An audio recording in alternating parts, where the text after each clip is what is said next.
शादी तुम्हारी सदा सदा खुश रहो तुम, ये दुआ है हमारी। सदा खुश रहो तुम, ये दुआ है हमारी।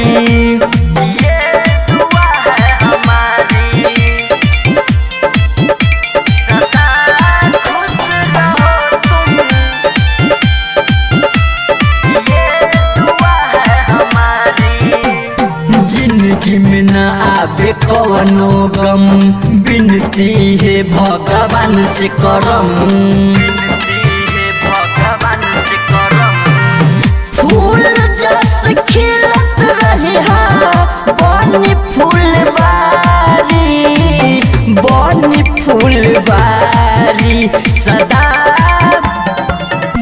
सदा खुश रहो तुम, ये दुआ है हमारी। सदा खुश रहो तुम, ये दुआ है हमारी। ये दुआ है हमारी।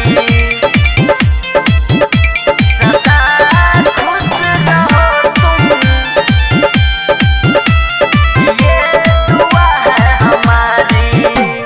बिया साथ मजाली है सीके, भूल जइह पीके परदेसी के।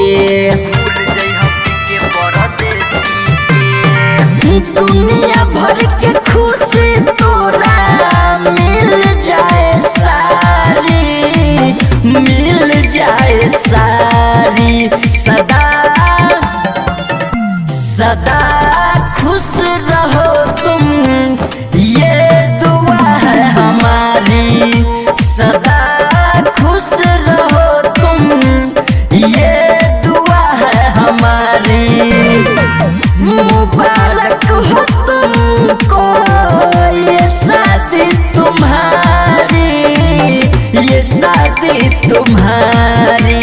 सदा सदा खुश रहो तुम, ये दुआ है हमारी। सदा खुश रहो तुम, ये दुआ है हमारी। Recording studio Awapur Pupri Sitamarhi.